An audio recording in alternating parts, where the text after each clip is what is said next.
କାଶଟା ହେଉଛି ଆମର ଶରୀରର ଗୋଟେ ପ୍ରୋଟେକ୍ଟିଂ ଫେନୋମେନା। ଯେତେବେଳେ ଆମ ବଡି କୌଣସି ଗୋଟେ ଇରିଟାଣ୍ଟର କଣ୍ଟାକ୍ଟରେ ଆସେ କିମ୍ବା ବଡି ଭିତରେ କିଛି ଗୋଟେ ଇଣ୍ଟରନାଲ ଚେଞ୍ଜେସ୍ ଆସିଲେ ବଡି ଚାହେଁ କି ସେଟାକୁ ସେ ଇରିଟାଣ୍ଟକୁ ଥ୍ରୋ ଆଉଟ୍ କରିବା ପାଇଁ, ତ ସେଇଟା କାଶ ଭଳିଆ ମ୍ୟାନିଫେଷ୍ଟେସନ୍ ହୁଏ।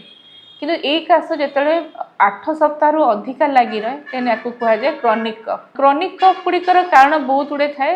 ପ୍ରଥମେ ଆମେ ଦେଖିବା ଯଦି ପଲ୍ମୋନାରୀ, ଏକ୍ସଟ୍ରା ପଲ୍ମୋନାରୀ।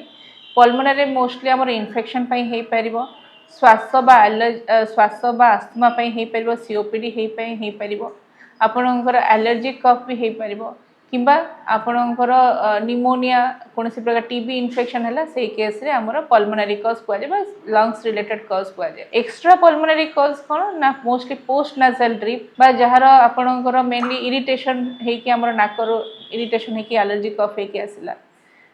सेकेंड है आमर गड गैस्ट्रो इसोफेजियल रिफ्लक्स डिजीज बा जार रिफ्लक्स आमर एसिडिटी बा रिफ्लक्स हो पार। तृतीय है साइकोजेनिक कौन प्रकार स्ट्रेस कि कौन प्रकार मेंटल प्रेशर थिला आमर कफटा हो पार, तो साइकोजेनिक कफ कह जाए। क्रोनिक कफ रे मुख्यतः लोक मानकर गलार इरिटेशन हुए, आपणकर धई सई लगे, आवाज हुइसिल बाजिला भाया बंसी बाजिला भाया शब्द हुए, तापरे आपणकर होर्सनेस बा गला बसी जाए, यही टाइप सिम्पटम्स गुड़िक मुख्य केतबेले जन जन छाती रे पेन हुए, ज्वर आसे, यही टाइप सिम्पटम्स गुड़िक देखा दी था। विशेषकर क्रोनिक कफटा से निहाती भाव डाक्तर पाखक देखा पड़े जितेबाला काशरे रक्त पड़े, ओजन कमी जाए, किंबा आमर ज्वरटा लगी रहे, धई सई लगी रहे, कि बॉडी रो ऑक्सीजन मात्रा कमी जाए, तो से क्षेत्र निहाती बेस इमिडिएटली डाक्तर को परामर्श करना जरूरी है।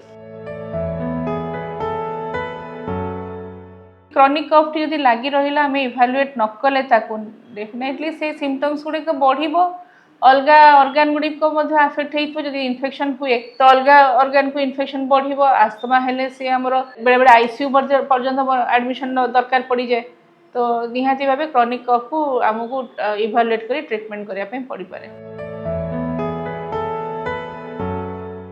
प्रथमतः क्रोनिक कफ ट्रीटमेंट आमको करने प्रथम कौ कारण काशटी लगी रही जानापी पड़े।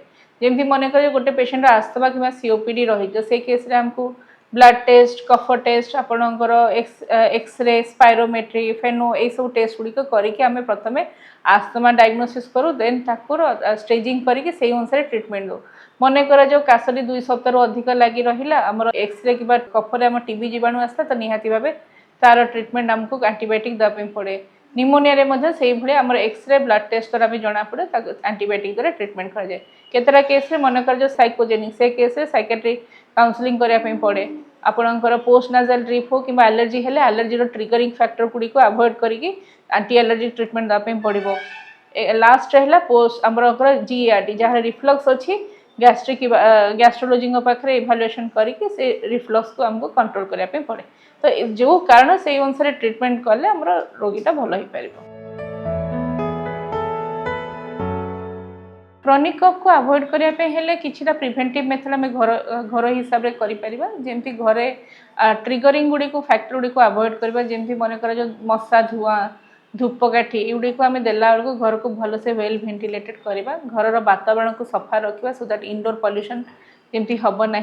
घरे आमर extra blanket, stuff toys, soft toys युड़िक रखिले से बेसिकली एलर्जी क्रिएट करता, तो ताकू आम दूरेकी रखा। एयर प्यूरीफायर रखिपारे आहरी आम भल।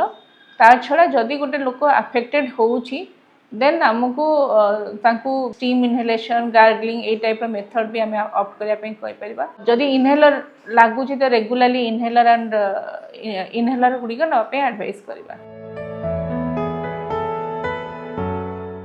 जिते बड़े काश सहित होर्सनेस आमको आसे, तो से केस प्रथमतः रोगी को आम वॉइस रेस्ट करने कही था। वॉइस रेस्ट कलापर तार वॉइस रेस्ट करने कही था। द्वितीय गरम पानी बांफ गार्गलिंग करने को, देन जदि से इम्प्रूवमेंट कौन उपशम न मिले देन आम डाक्तर को परामर्श करी लारिंगोस्कोप करके वॉइस स्वरपेटिकार अवस्था को आम को अनुसंधान करने पड़े। विभिन्न रोगर कारण और निराकरण संपर्क में डाक्तर जानिबा पई स्वास्थ्य plus Odia YouTube channel subscribe करंतु।